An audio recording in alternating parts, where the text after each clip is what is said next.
তো বন্ধুরা, এখানে 2030 আইসি বোর্ডের 2030 ডাবল আইসি বোর্ডের কানেকশনগুলো হলো, এটা হলো ইনপুট পজিটিভ এবং এটা হলো ইনপুট নেগেটিভ। এটা হলো বেস্টন সার্কিট থেকে আসবে, এই যে বেস্টন সার্কিট থেকে আসবে এখানে, এটা পজিটিভ এবং এটা হলো নেগেটিভ।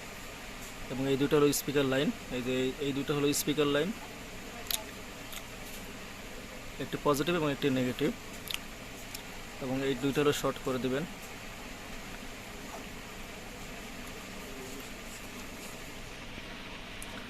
তো এই লাইন দুটি শর্ট করে দিবেন এবং এটি হলো এই সার্কিটের পাওয়ার সাপ্লাই।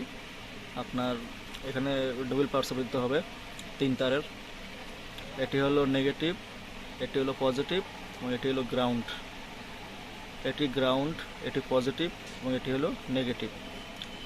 তো এই ফিল্টার সার্কিট যদি না বানাতে পারেন তাহলে আমার চ্যানেলে ভিডিও দেওয়া আছে, অথবা ভিডিওর ডিসক্রিপশনে লিঙ্ক থাকবে, সেখান থেকে এই ফিল্টার সার্কিটটি বানিয়ে নিতে পারেন।